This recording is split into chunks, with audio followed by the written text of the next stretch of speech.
प्रद्रांतक रस के बारे में। तो प्रद्रांतक रस के पहले सबसे पहले कंटेंट क्या है, क्योंकि जो कंटेंट होता है उसके अकॉर्डिंग कोई चीज़ काम करती है। तो प्रद्रांतक रस में एक तो शुद्ध पारा पड़ा हुआ है, दूसरी बात है शुद्ध गंधक पड़ा है। अब शुद्ध पारा और गंधक पड़ा है तो पक्का सी बात है, जब कोई योग बनाते हैं तो हमेशा क्या बनाएंगे, उसकी कज्जली बनाएंगे।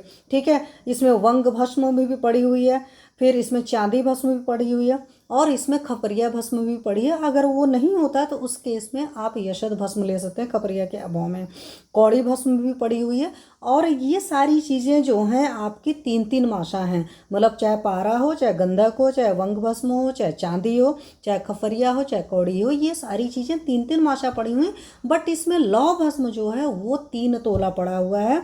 अब आप सोचो कि मैं हमेशा देख कर क्यों बताती हूँ, सिर्फ इस वजह से कि कहीं पर भी कोई एक चीज़ गलत नहीं होनी चाहिए। अदरवाइज़ क्या होता है कि हमने मान लो बुक नहीं देखा तो फिर हमें प्रॉब्लम हो जाती है। ठीक है, तो लौ भस्म बहुत ज़्यादा पड़ा हुआ है। अब यहीं से चीज़ समझिए कि लौ भस्म बहुत ज़्यादा पड़ा हुआ, तो यहाँ से आप समझ सकते हो कि जो भी आपके एनीमिया वगैरह के पेशेंट हैं, खास करके फीमेल पेशेंट्स हैं और प्रदर की तकलीफ है, उनको बहुत अच्छे से दिया जा सकता है। ठीक है, और वंग जो होता है इटसेल्फ आपके यूरिनोजेनिटल सिस्टम पर बहुत बढ़िया काम करती है, ये मैं आपको बता दूँ। वंग भस्म का ये बहुत बढ़िया काम है।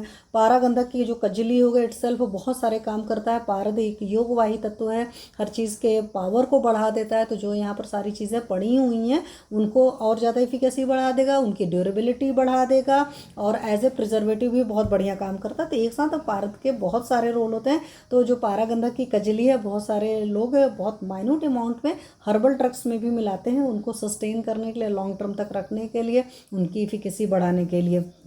तो ये सारी चीज़ें डालेंगे तो पारा गंधक की कचली बनाइए और सारी चीज़ों का चूर्ण बना लीजिए। चूर्ण बना करके उसमें मिक्सिंग कर लीजिए। चूर्ण मतलब अच्छा जो भस्म है वो भस्म है, सारी मिक्सिंग करना है, लेकिन पारा गंधक की कजली अलग से बना ली और सारी भस्मों को मिला देना है। उसके बाद में करना क्या है, इसमें ग्वारपाठा या आपके एलोवेरा जो हैं, घृत कुमारी जी जो हैं, घृत कुमारी जी हैं, उनकी एक भावना देना है। और एक भावना दे करके आपको क्या कर लेना है, इसकी गोलियां बना लेनी है। गोलियां बना करके उसको सुखा लेना है।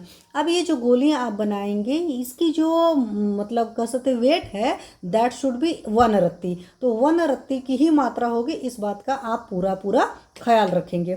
अब अगर देने की बात आ रही है कि किस डोज में आपको देना चाहिए, तो इस डोज में आप दे सकते हैं कि आप दीजिए 1 से 2 गोली दे सकते हैं। तो चाहे 1 गोली दे दीजिए, चाहे 2 गोली दे दीजिए, आप देख लीजिए पेशेंट को। मतलब पुरुषम पुरुषम भिक्षम वाला कंसेप्ट है। लीन एंड थीन पेशेंट है तो उसको 1 दीजिए। अगर मोटी बहुत वेट वगैरह ज़्यादा है, वो प्रॉब्लम ज़्यादा है, उस हिसाब से दोनों होता है। ऐसा नहीं होता कि सिर्फ हम व्याधि का बल देखते हैं, हम पुरुष का भी बल देखते हैं, हम व्याधि का भी बल देखते हैं, और जो बीमारी है उसकी कंडीशन और पुरुष को क्या साथ में सारी चीज़ें जो यहाँ पर प्रैक्टिशनर है उनको पता है। तो इन सारी चीज़ों को मिला करके जब आप देंगे, मतलब आप सोच करके युक्ति से, मैं हमेशा बात करती हूँ ना, युक्ति से सोचिए आपको क्या करना है, तो वहाँ से सोच करके 1 से 2 गोली आप सुबह शाम बड़े अच्छे से दे सकते हैं। अब अनुपान इसका क्या होना चाहिए, तो अनुपान में चाहे इसको दूध के साथ दे दीजिए। प्रदर वगैरह के केसेस में मेजॉरिटी लोग को पता है कि दूध के साथ चीज़ें दी जाती हैं। आंवला सोरस के साथ भी दे सकते हैं। विटामिन सी का इटसेल्फ रिच सोर्स है। आंवला हमारा जो है रसायन है, और भी बहुत सारे कार्यक्रम आंवला करता है। आंवला पर भी चलो एक सेशन ले लेंगे, अगर नहीं लिया होगा तो। जितना मुझे याद है शायद नहीं लिया हुआ है। और साथ में इसको आप मधु के साथ भी दे सकते हैं। अगर कफ संप्राप्ति ज़्यादा लग रही तो आप मधु का अनुपान में रखें, क्योंकि जैसी ये चीज़ होती है आंवला सोरस, मतलब आप जब पित्त संप्राप्ति ज़्यादा दिख रही तो वहाँ पर वो अनुपान रख लीजिए।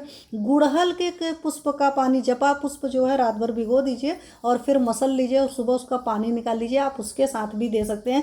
तो आप ये देखो आपके पास कितने सारे अनुपान हैं, डिपेंड ऑन द कंडीशन। आप इस तरीके से बड़े आराम से प्रद्रांतक रस को दे सकते हैं। तो ये सारी चीज़ हो गई।